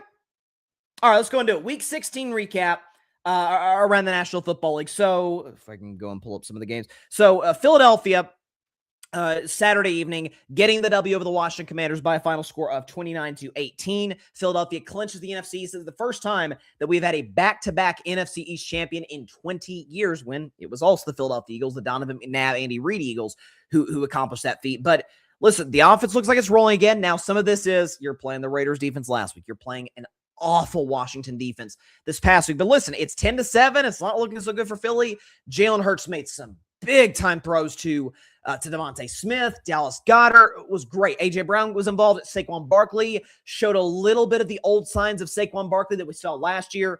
This year, he's been a shell of that. Showed some signs of that Saquon Barkley greatness in that game against Washington. So Philadelphia's going to win the NFC East. They're likely going to be the 3 seed in the NFC, which would probably put them against third place in the NFC West, it could be any of the teams. Rams, San Francisco, Seattle. That's a tough matchup for Philadelphia. I honestly don't know where I go in that game in terms of a pick. Depends on the matchup, depends on injuries, a lot of things. But kudos to the Eagles. Because if they had lost that game, they still should win the NFC East, or would have been favored heavily to win the NFC East. But then it's, if Dallas beats the Chargers, which they didn't, we'll get to them in a few minutes. And then Dallas plays Washington on Christmas, and if they win that game and then we lose to Buffalo, it's like, holy crap, we could blow this thing. So kudos to Philadelphia for a big-time second half, and Nick Sirianni for having his guys ready to go, making halftime adjustments to win that football game. What else do we have? Obviously already talked about Packers and Bears. Jets, Saints. I got to say, man, I'm not willing to go all the way yet. I might have been wrong about this Tyler Shuck guy. I wasn't big on him coming out of Louisville. There's injury history there. He played a long time in college. I'm generally not a huge fan of prospects like that, because it's like, are they closer to their ceiling already if they've spent 5, 6, in some cases 7 years in college? Saints have won 3 in a row, and Tyler Shuck's been good in all of them. Yesterday, the fact that Kellen Moore, and who I don't think is a very good coach, to be fair, but the fact that the Saints coaching staff and Kellen Moore trust Tyler Shuck to throw the ball 49 times, that says a lot. As a rookie making, what is this, his 5th or 6th start? That says a lot about their belief in the kid. So New Orleans is now, well out of the top, the top 3 or so in terms of teams that want to get Fernando Mendoza, Dante Moore, any other quarterbacks that might emerge in the 2026 class. And I think if you're a New Orleans fan, you're like, yeah, let's run this thing back with Shuck next year. He's sure enough. He's got a cool, theme song, and let's see what the kid has. And as for the Jets, they are failing for Fernando. Let's put it that way. Up next, the Bills over the Browns, 23-20. Myles Garrett did not get the sack record. He got a half sack on Josh Allen, but did not break the sack record. He very well could do that against my Steelers this week. But another reason the Bills have absolutely zero excuses to not win the AFC this year, because I don't even think they're the best team in the AFC, but there have been years the Chiefs weren't the best team in the AFC, and they still won the AFC because Patrick Mahomes is an all-world quarterback, and I assume Josh Allen, the same expectations would be levied on him, and I think they should be, because I think Josh is great. My point is, Josh does not always have to be Superman in order for them to win, so long as that running game's working. They've got one of the best offensive lines in football. James Cook is easily a top 3 back in the game. That was Buffalo's running game that won it there. So if you're a Bills fan, you could say, the Browns are bad, but it's on the road. There's the buzz about Myles Garrett might break the sack record. You noticed, and shout out to Joe Brady, man. And I wonder if Arthur Smith's going to do the same thing next week. You could tell Joe Brady, offensive coordinator for the Bills, every play was opposite Myles Garrett. Whether it's running the ball with James Cook to the right side away from Myles Garrett, whether it's quick throws by Josh, Joe Brady's like, Josh Allen, you are not going to be on that Hall of Fame clip of Myles Garrett breaking the single-season sack record the way that Brett Favre was, with Michael Strahan infamously. So, that's We're not going to do that to you. So kudos to the Bills for that game plan. Myles Garrett's obviously still going to get it. I hope he doesn't get it against Pittsburgh. I hope it comes in week 18. Who would that come against? That come against Burrow. Shoot. I don't want to see Burrow get hit after all the hits he's taken. So, but he'll still get it. As for Shedeur Sanders, mixed bag. Had some moments. Had a great first drive. I think I didn't have the sound on when this happened, but I think he might have lost his nail on his pinky. He had a bloodied up pinky. He had to come out of the game for a bit. Dylan Gabriel came in briefly. It looks, maybe my eyes were playing tricks on me. It looked like the nail was hanging off the finger. Like it was kind of tough to see. And he didn't look quite the same the rest of the game. Had 2 picks, neither of which were really his fault. The ball got tipped, but kind of, again, a mixed bag for Shedeur Sanders. We'll see how he does in the last 2 games against Pittsburgh and against a bad Bengals defense. That to me is where I'm going to say, okay, last start of the year, Cincinnati stinks. They're the worst defense in football. Let's see what you do if you are Shedeur Sanders. Up next, this was the upset of the week. I couldn't believe that you could get this as an upset. I know the Titans are bad, but 26-9 over the Chiefs. So I know the Titans are bad. 3.5-point dog at home to the Mahomes-less Chiefs. I know folks are like, Gardner Minshew's good, which thankfully the initial reports were that Gardner Minshew tore his ACL. Schefter came out today and said that's not the case. The ACL's intact, which is, obviously great news for Gardner. Hope he heals up quickly. But now Kansas City's on their 3rd string quarterback. It's a disaster. I'll say this for the Titans, man. Because Cam Ward looked pretty, he'd struggled. I mean, he had struggled the first few games of the year. Looked good in moments against the Browns. I thought played quite well last week against the Niners, and then was solid against the Kansas City Chiefs defense. Had a couple touchdowns passing, 75% completion, 122 rating. Moved well, like you saw. Okay, that's why he was the first overall pick in 2025. It's just it's similar to Caleb. Cam to me is not the prospect Caleb is or was, but if Tennessee's able to hit on a head coach, that can get the most out of Cam Ward. That can invest in an offensive line in Tennessee. That to me is where their first pick should go in next year's draft is getting a left tackle for Cam Ward. It's a great offensive line draft. That to me is where the investment's got to be for this Titans organization. So Cam's looking better as of late, and that's what you want to see. You want to see that progression from that young rookie quarterback. As for Kansas City, I mean, this has been a bad 24 hours for the Chiefs. Not just the fact that them losing is actually a good thing because they want to get as high of a pick as possible. But the report came out today that I think starting in 2031, they're leaving Kansas City, Missouri, and I guess they're going to play in Kansas City, Kansas. Like they're leaving Casey Moe and going to, to the state of Kansas, which is just a bummer. Like it's very similar. I found there's a lot of similarities to me. It's probably why I enjoy watching the Chiefs. There's a lot of similarities between the Chiefs dynasty and my beloved Golden State Warriors dynasty. And now just add another component to fans waited for decades for the team to go from incompetent to amazing. They're amazing, and then they move. Then they leave Oakland, and those diehard, passionate, loyal fans at Oracle Arena. And not that the fans are bad in San Francisco, but they're not even in the same ballpark as the fans in Oakland. That's every Warriors fan knows I'm right on that. And Warriors players too, coaches. And with Kansas City, man, you talk about home field advantages. Arrowhead Stadium's up there. It is, and it's a bummer they're ditching it. It's a bummer for the fans. As for the game itself, though, I think yesterday showed you against the god-awful Titans defense. And I know the 3rd string quarterback came in in the second half, but Patrick Mahomes was kind of holding this thing together the best that he could. I honestly don't know. Nick Wright was talking about this, and I think he's right. I don't know if there's any other quarterback that could have made this work. And there's another not so fun stat. This just goes to show you, we think we know coming in the NFL season who's going to be good, who's not going to be good. We think we know. We don't actually know. And this graphic kind of proves it. The difference the season can make. So the Lions, Ravens, and Chiefs last year were a combined 42-9. This year, Lions, Ravens, Chiefs, 21-24. Now, some of that's injuries, some of that's losing coordinators. There's a lot of factors in there. But we talk about the NFL's a week-to-week league. It's definitely a year-to-year league. And it's why we love it. It changes on a dime. What else do we have next? Okay. I want to devote a little bit of time to this.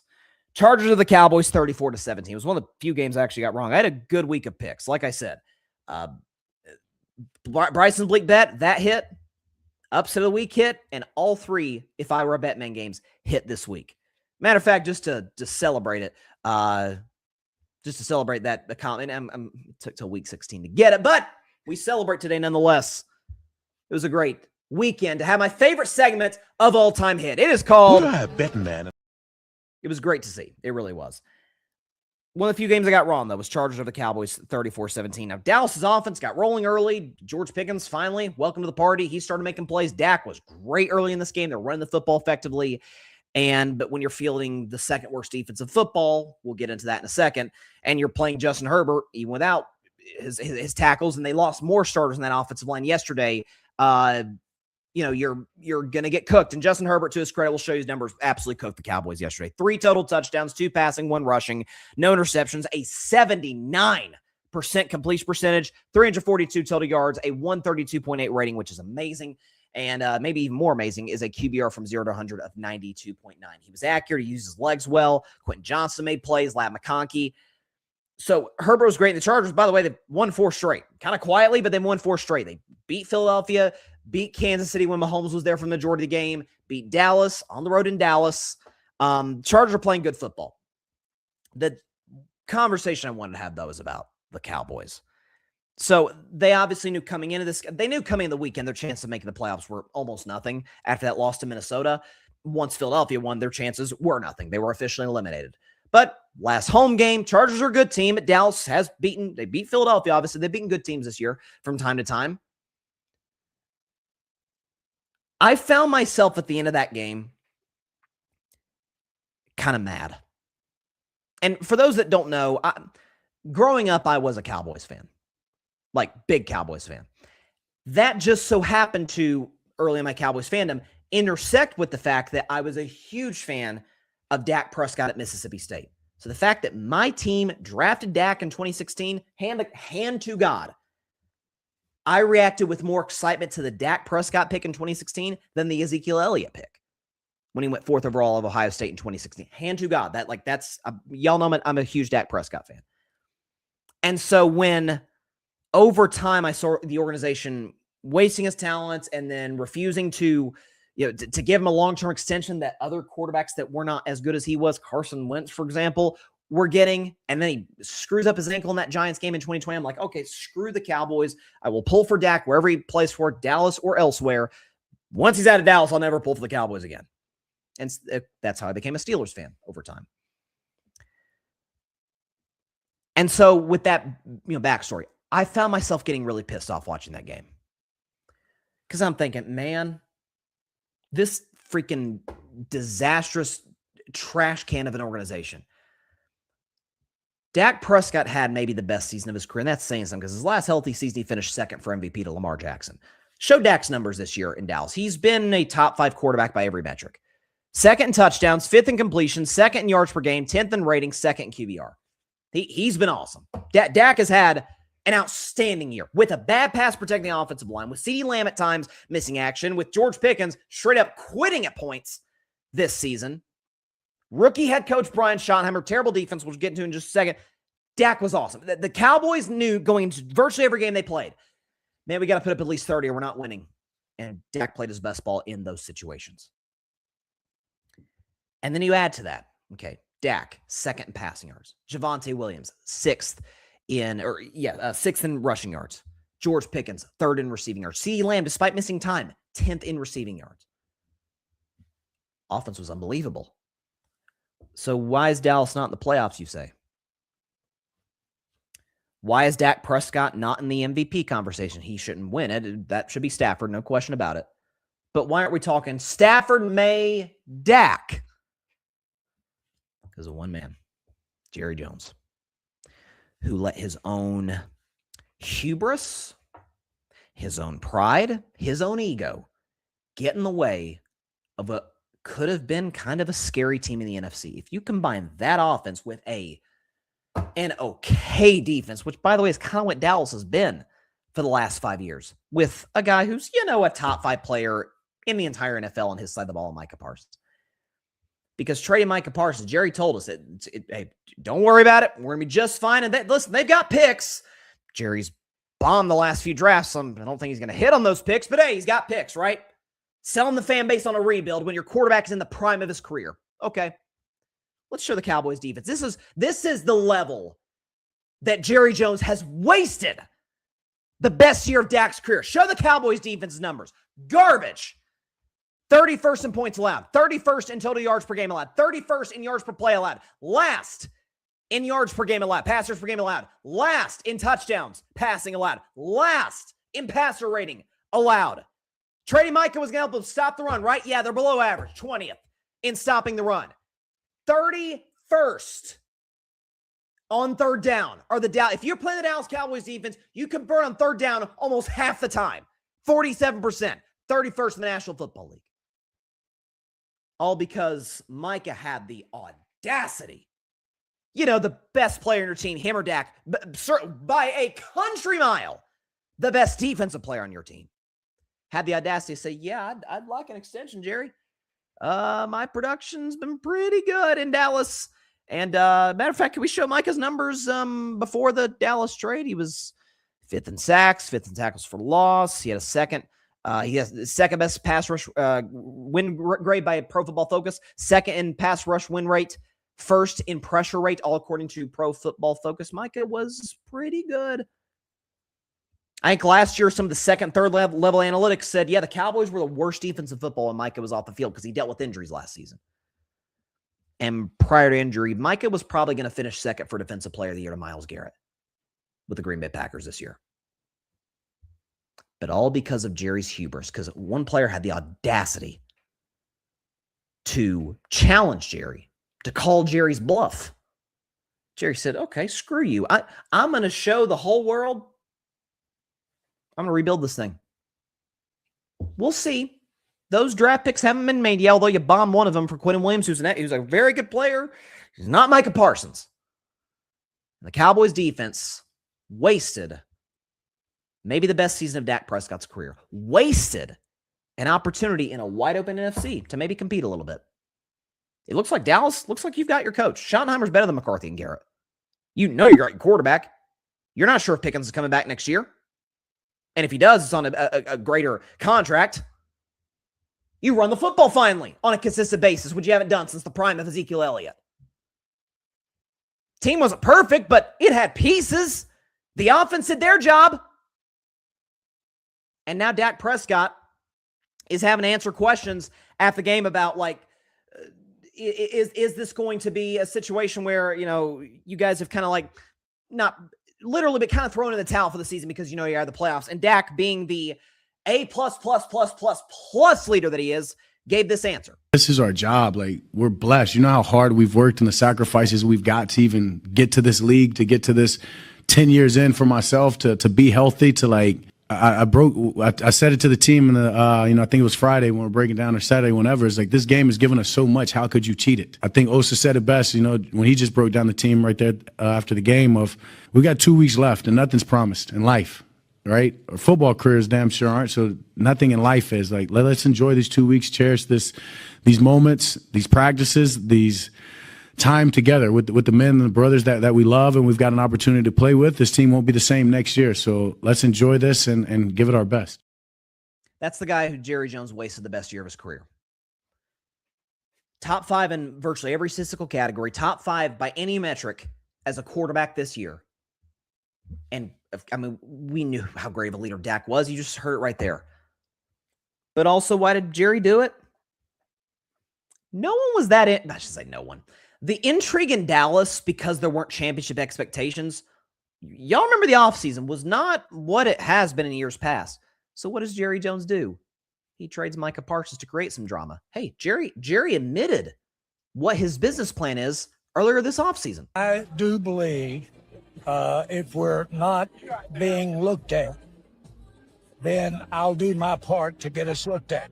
The Cowboys are a soap opera 365. The training will begin when it gets slow, I'll start. Please take your seats. So it's wonderful to have the great athletes, have the great players, but there's something more there. There's sizzle, there's emotion, and if you will, there's controversy. That controversy is good stuff in terms of keeping and having people's attention. It's nice to have Dak Prescott and CeeDee Lamb and Micah Parsons, but like, we're more so here to entertain people than to, do what the other 31 teams are allegedly trying to do, some much better than others, and that's, win Super Bowls, which you haven't done in 3 decades. I'll do it until I'm blue in the face or until he retires, whichever comes last. Dak Prescott, if by any chance you're watching or listening to this, get the heck out of Dallas, bruh. Look no further than a guy who's in your conference, Matthew Stafford. Was in it. Lions are well run now, but when Stafford was there for 12 years, one of the worst run organizations in football. Wasted the primes of Stafford and Calvin Johnson. And so Stafford and the Lions came to agreement. We'll send you to a contender. We'll rebuild here in Detroit. It's worked out for both parties, but it's worked out better for Stafford, who's shown the world, hey, I already won a Super Bowl, might win another one, should win league MVP this year, have the best year of my career at 37 years old. Imagine what I've done in my prime if I had the requisite organizational pieces around me. I think Dak Prescott might very well prove that. Hopefully, if he says, you know what, this is an unserious franchise, I'm going to go win. I certainly don't expect him to do that this offseason, but I hope at some point he does. I really do. A guy that caliber of a player, that caliber of a dude and a leader, a lot of franchises would like to have a guy like that. If you put Dak Prescott in Minnesota, that's a Super Bowl contender today. Those weapons, that coach, that deep, that's a Super Bowl contender today. Shoot, Stafford retires. If he retired this year or maybe even next year, we sure they don't go after Dak? Put Dak with McVay and, oh my goodness. I want to see that for him. And it's a shame the Dallas Cowboys and Jerry Jones, because of pure hubris, pure arrogance.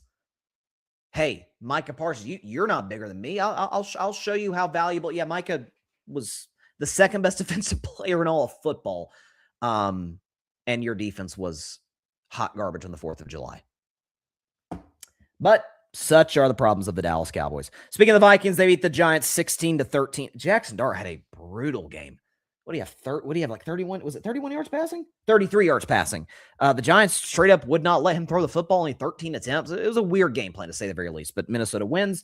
Bengals over the Dolphins, 45-21. Quinn Ewers made his first start of his career. Not great. A couple of picks, but again, he's a 7th-round pick. I wasn't a big Quinn Ewers believer coming out of Texas or even while he was at Texas. Joe Burrow's great. 4 touchdowns passing on the game. Speaking of quarterbacks that need to ask for a trade, Joe Burrow's one of those guys. What else do we have? Oh, huge game in the NFC South. The Panthers, baby, over the Tampa Bay Buccaneers, 23-20. Listen, I talked about 2 young quarterbacks that I had huge belief in coming into the year. When they came in the league. Trevor Lawrence and Caleb Williams, and they're validating my belief in them. A guy I did not have belief in as a superstar or even as a great quarterback was Bryce Young. First overall pick in 2023. Stroud has looked to be the better prospect. But I said after that rookie year in Carolina and when he got benched in year 2, I said he's not as I've seen this kid play in college. And I know not all college players translate. I understand that. And I know the height is a concern. He's not as bad as what the film's showing. Like there's something in there. He moves fine. He's pretty comfortable in the pocket. I don't know. You have pretty big, 6'5" guys at Alabama. Didn't seem to have a problem throwing over them, right? Last 17 games. That's a whole NFL season. Here's Bryce Young. Not amazing, but not bad. 28 touchdowns, 9 picks, 63% completion, 194 pass yards per game. You want to improve that. 93 rating, not bad. 10-7, and 8 of those 10 wins are on game-winning drives. Came up clutch again yesterday. Now Carolina is in the driver's seat in the NFC South. Listen, my guess is Carolina loses to Seattle next week, and Tampa Bay beats Bucks play the Dolphins, I think. And then the division comes down to Week 18 in Tampa. It's hard to sweep a team, but the way Baker's been playing as of late and the way this Bucks offense is just cratered, I feel like Carolina probably should win this division. I mean, if they shock Seattle, and Tampa were to lose to Miami, they do win the division. So there you go. Kudos to the Panthers for an incredibly impressive W. What do we have up next? Falcons, Cardinals. Bijan Robinson was great. The Texans over the Raiders. Kudos to Ashton Genty. It was one of the few bright spots for the Raiders in this game. 25 touches, 188 total yards, 2 touchdowns, 7.5 yards per touch. But basically by himself, kept the Vegas Raiders in that football game against Houston, but Texans barely got out of there with the W. But yeah, that is our Week 16 NFL recap. I can't believe we're on Week 16. Going to predict Colts and Niners on the other side of the break. But before that, going to discuss some college football playoff and what was a really intriguing weekend, to say the very least, in the world of college football. Talk about that and predict Niners versus Colts after this 1-minute break. Don't go anywhere, folks.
Welcome back to Carving Up Live. Thanks to everybody for stopping by on a Monday. Just as a heads up, obviously we do our show Monday, Wednesday, Friday, normally at 6 Eastern through Pacific. Well, Wednesday, of course, is Christmas Eve. So we're going to be doing the show a little bit earlier that day. We don't have it locked in yet, but I'm almost certain it's going to be at noon Eastern, 9 a.m. Pacific time. Going to do, again, reaction to Niners, Colts, some Bryson's Best 10, top 10 teams in the NFL. May do a couple of special Christmas segments. Definitely going to do one that we've done the last few years, which is my naughty and nice list for sports for 2025. So definitely you'll want to stay tuned for that. And I think we may or may not do a Bryson's Best 10 ranking Christmas movies. So keep your eye out for all those things. That show is almost certainly going to be live on Wednesday, not at 6 Eastern, 3 Pacific, but at noon Eastern, 9 Pacific Standard Time, right here on YouTube, Twitch, Facebook, X, and Instagram, and pretty much anywhere that we stream. Again, we're working on getting the show live on TikTok. We're still working out the kinks on that, but as soon as we get it there, we will certainly let you guys know so you can check it out on there. Some college football, though.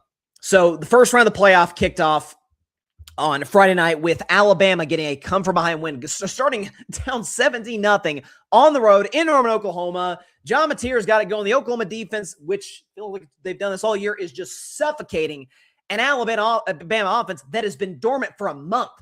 Going back to the LSU game, going back to the loss to Oklahoma, going back to the Iron Bowl, going back to the SEC Championship game against Georgia. Bama's offense has been a no-show for a month now. That's part of the reason, even though I said I do have trepidation picking Oklahoma because it's hard to beat a good team twice.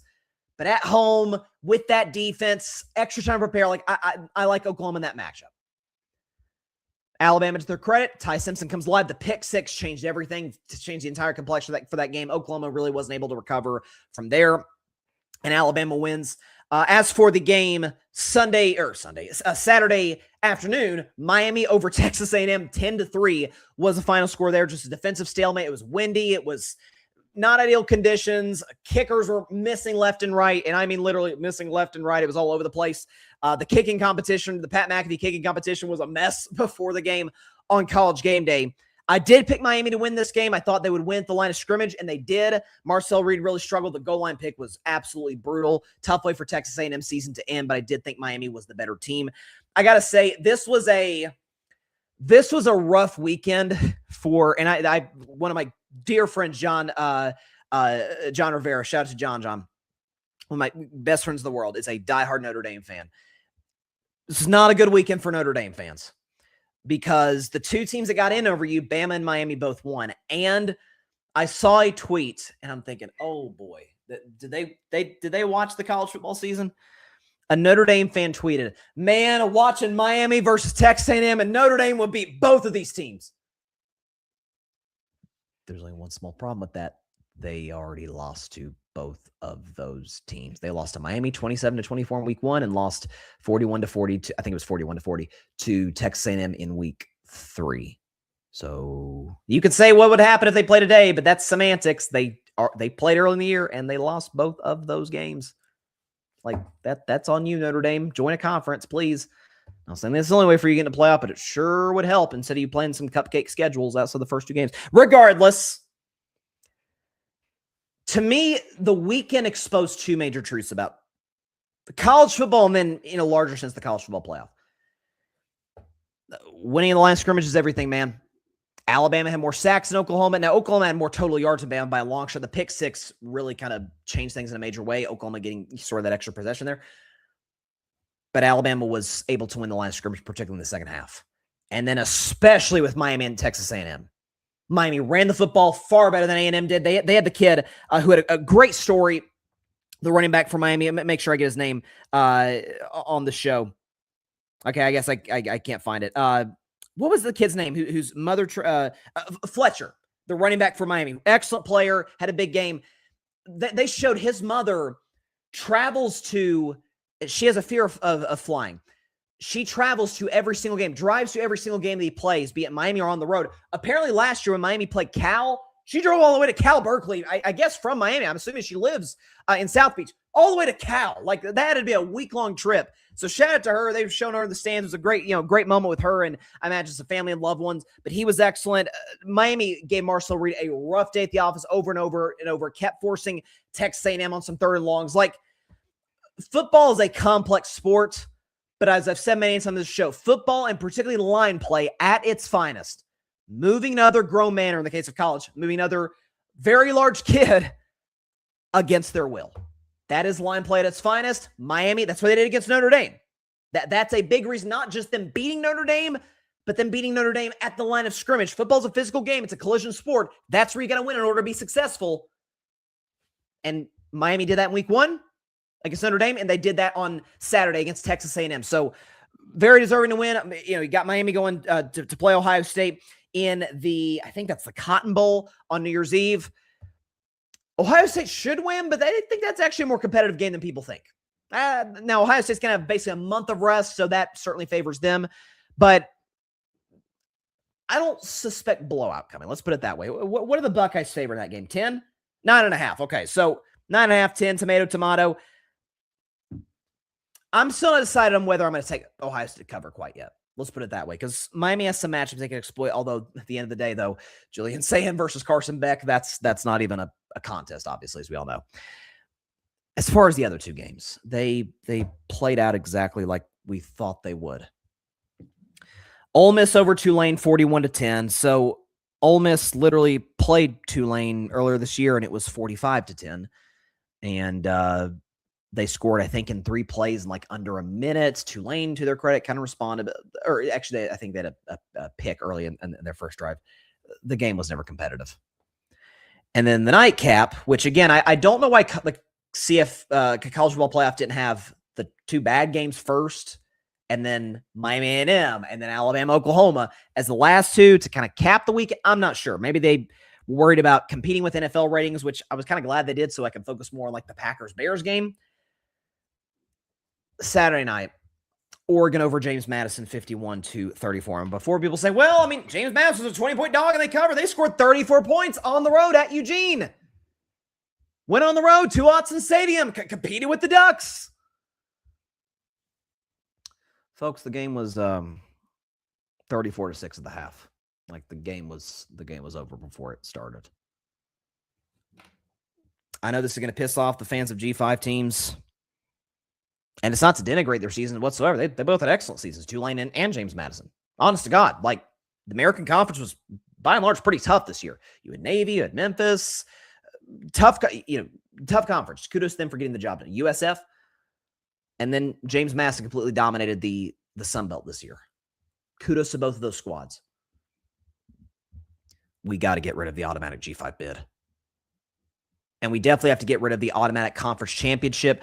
Top 5 highest ranked conference champions gets you in, because we could have gotten Virginia, who would have gotten absolutely clobbered by Ole Miss. They were struggling to get out of the terrible ACC, and they showed that because they lost to 7-5 Duke. Or we get Tulane and James Madison. To me, it's this simple. Just put the 12 best teams in. And the best way to ensure, because you're a G5 team, like, well, how can we prove that our schedule? Correct. Play the big dogs. Give you an example. Before Cincinnati was playing in the Big 12, before Cincinnati was playing in a Power 4 conference, what did Cincinnati do in 2021? They went on the road to Notre Dame and beat the Fighting Irish. What did they get rewarded for that? They got in the college football playoff. You can get in. It's possible. And by the way, some of that's on these programs. Schedule games based on region with the Mountain West, with the Sun Belt, with the MAC conference, with whoever. But don't have this in a position where it's, I mean, BYU and Texas and Vanderbilt are obviously better than Tulane and James Madison, but based on the rules of the playoff, we have to put them in. UCF 2017, Scott Frost is the head coach. UCF 2017, undefeated, validated that in the Peach Bowl by beating an Auburn team that beat Alabama and Georgia, who ended up playing the national championship game. Now, again, I'm not a fan of a transitive property. It's used often in college football and used from time to time in sports, but UCF proved, hey, we can hang with the big dogs. Auburn was in the SEC championship game, and we beat them. Schedule games. Some of this is on the powerful programs. Schedule games based on whatever part of the country you're in against the Mountain West, the Sun Belt, the MAC Conference, the American Conference. Schedule games, Conference USA. Schedule games against those teams. Let them go prove it. And if they do, reward them with a playoff appearance. By the way, Boise State did this last year. I think it was week 2, went on the road to Oregon, lost by a field goal, and won out.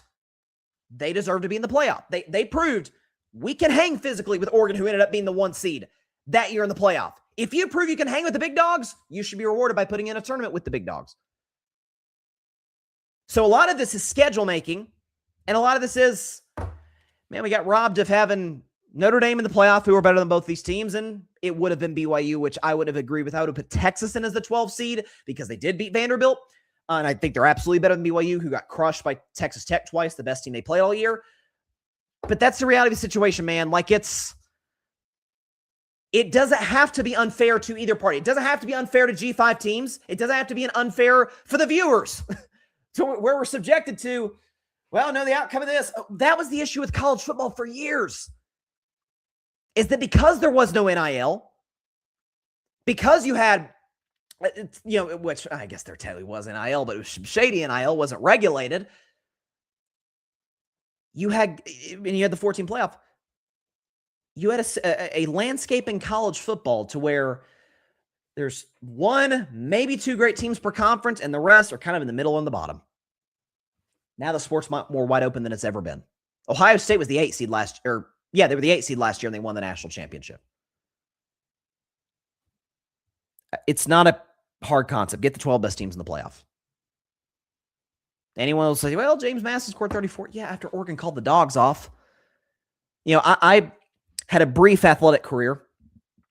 It's part of the reason I'm doing this show, because I always say I talk sports because I wasn't very good at them. When I was I think it was in 8th grade, played, middle school basketball. This is a true story. The team I played on, I'll be honest, we weren't very good. I think we had a losing record. Our first game of the year, and I don't know who scheduled this game. I really don't. It was almost child abuse out there. We played the state champions in the first game of the season. I think it was on Halloween too. First game of the year we played the state champions. They just full court press us to death. And I think they scored like 20 points in the first minute. I mean, it was ugly out there. I think they finished with 88. So let's do that math. 20 points in the first minute. I guess what were they? 24 minutes? I think they were like 6-minute quarters. 6 minute. I think they were 6-minute quarters. So let's say that for the sake of argument. 20 points in the first minute. 68 in the last 23. They called the dogs off. Full court press. Getting a bunch of layups. Coach was like, hey, put the bench guys in. It's kind of like a practice for us. That's what Oregon and James Madison was on Saturday night. Dante Moore's dealing. The defense is suffocating the James Madison offense. I mean, what are we doing?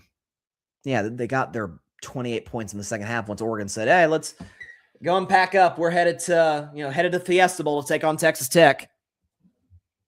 Like, let's not be disingenuous about, the Orange Bowl, not the Fiesta Bowl, the Orange Bowl. Let's not be disingenuous about what we saw.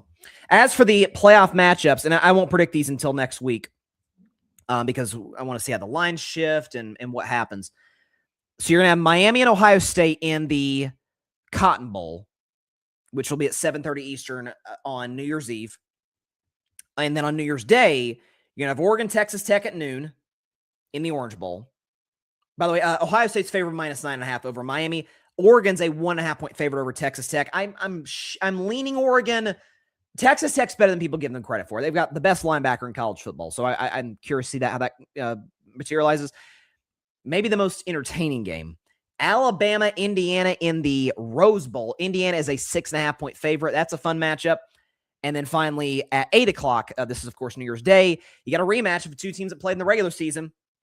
Ole Miss taking on Georgia. The Dogs are 6.5-point favorites in that game. That was the only time Ole Miss lost all year, and they probably should have beaten Georgia in between the hedges in Athens. So all four great matchups in the second round of the playoff. Like, to me, honestly, there's a path for all 8 of these teams to win the national championships. For some slimmer than others, there's a path for any of them. They've got that kind of talent. So I can't wait. Thank God for NIL, transfer portal, conference realignment, and 12-team playoff, because this is the matchups we get as a result of that. More big games, good for this show, good for all of us as viewers. Before we get out of here, got a game tonight featuring the San Francisco 49ers and the Indianapolis Colts. The Niners, as we see here today, are a 4.5-point favorite on the road at Indianapolis. So there are certain moments in sports, I feel like something weird is going to happen. I can't put a finger on it. Can't back it up with a stat. I just have a weird feeling. Sometimes I'm running the money. Sometimes I'm dead wrong. It's home run or it's strikeout. I have a funny feeling this game's going to be kind of interesting. San Francisco's defense hasn't been that good as of late. Just gave up 24 to the Titans. Obviously dealing with missing starters, Bosa and Fred Warner, who've been out for most of the season. And I have a feeling in Indianapolis, Phillip Rivers' last full NFL season was 2020 with the Colts, obviously. That's part of the reason he came back. Not just because he's familiar with Indianapolis, but he's familiar with Shane Steichen, who was on the Chargers coaching staff when he was there toward the end of his time in San Diego and Los Angeles. He's never played in front of a home crowd at Indianapolis because that was the COVID year that he played his last full season with the Indianapolis Colts. Monday Night Football, raucous crowd. Colts know to have any prayer's chance of making the playoffs. They got to win this game and win out, to be frank. I think the Niners win, but I'm a big Lou Anarumo fan. I think he gives Brock Purdy some problems. I'm going to go 24-20 Niners, Colts plus 4.5. I should have gotten this when it was Colts plus 5.5. Looks like some people are kind of, the betting public is kind of on the same side I am at taking Indianapolis to cover, taking Indianapolis in the points. Niners win 24-20. The Niners certainly need this game for bigger aspirations than Indianapolis does, but somewhat weird feeling Monday Night Football. I don't know.